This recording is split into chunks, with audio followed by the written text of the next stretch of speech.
Welcome to this lecture on the way of things. Today we're going to be talking about the greasewood bush. This bush is a fantastic bush. It defines the desert southwest, or much of the environment of the desert southwest. And it's a bush that can live as much as 10,000 years old through a type of cloning method. And it also is a bush that exists, of course, by the millions. And so is an important bush, an important part of the desert environment to understand. We're going to use this temperature gun to understand it a little bit. It's kind of our modern technology. But in the end, I hope that with this technology, we bridge from the modern ideas to learning the ancient way of looking at the same thing. And so let's start with this bush right over here. And this is a typical greasewood bush, and it has a typical greasewood bush microenvironment. To start with, using our temperature gun, if we look at the ground right around here, right out here in the middle of the desert, out without any shadow or anything like that, it's running presently about 133 degrees. As we move into the shaded area here, we're running about 110. So that's a 20 degrees difference, and really get quite a bit different temperature. And right now we're getting about 153, 154, something like that temperature, which is a 10 degree or more temperature than the surrounding ground of this bush, which is 130. So there's quite a temperature difference. There's 150 degrees here, and on the shaded side 110. That is 40 degrees difference. That's a lot if you're trying to make your survival out here. Make their hole in here, and that's for several reasons. One, on this side the ground is cooler, and so they only have to dig down 6-8 inches to get into that cooler earth. It's going to be in the mid 65 degrees to 75 degrees, just only a few inches below the surface, which is a matter of life and death for many the small animals trying to survive either the extreme heat or the extreme cold, which the greasewood bush can do. It can live in places where temperatures range as high as 135 degrees, like Death Valley, and it can survive below zero temperatures without any real damage. So these animals are able to come to this plant because it can survive this wide range of temperatures, and it can survive drought, an incredible amount of drought, and still provide this microhabitat. And as it provides this microhabitat, animals, lizards, all kinds of reptiles, snakes, mice, we see out here across the desert is only possible, the amount of life, because the greasewood is here. And one of the things that the greasewood provides is a place to dig. Not only that has shade, but that's physically possible. The soil is such that it's capable of being dug, but because it's got ages and ages of plant matter and stuff, it still is firm enough to hold a hole.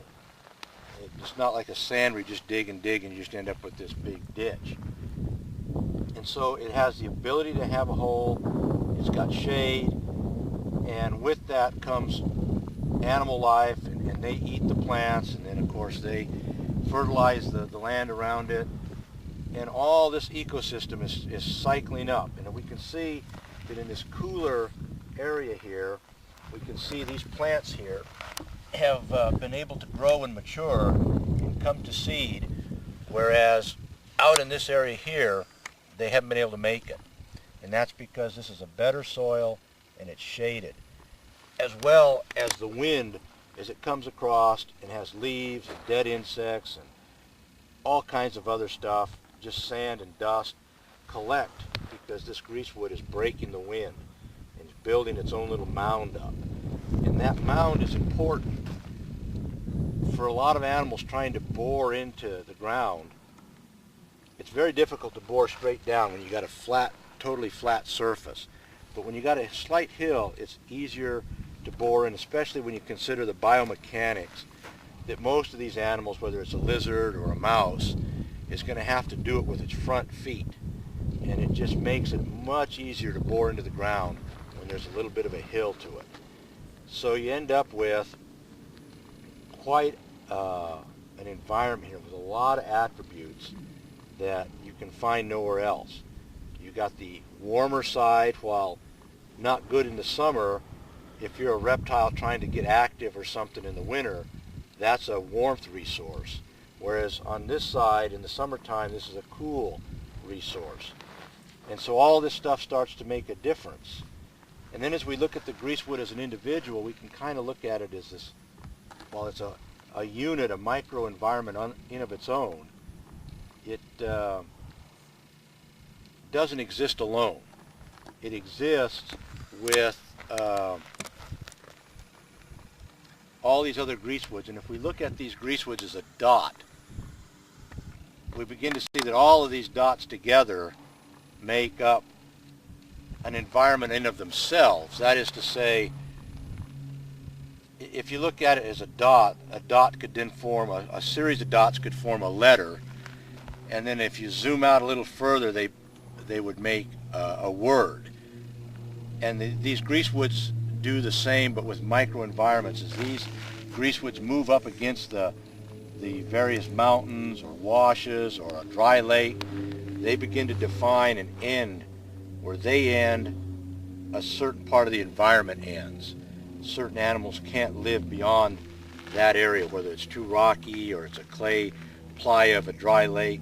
Where the greasewoods end, certain animals end as far as habitat in that area. So the greasewood is something that we can learn a lot from.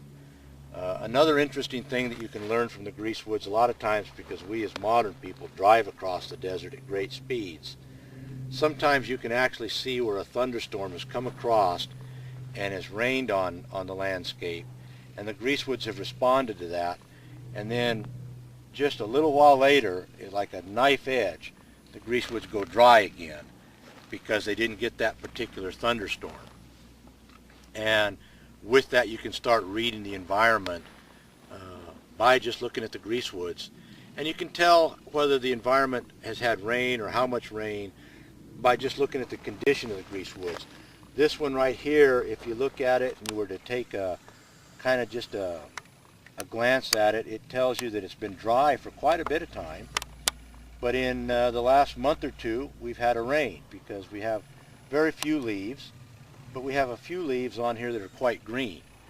And so that kind of tells you the weather pattern of the past, of the recent past. And it's just one of the many things that being aware of the greasewood bush that you can learn and understand about this desert we have.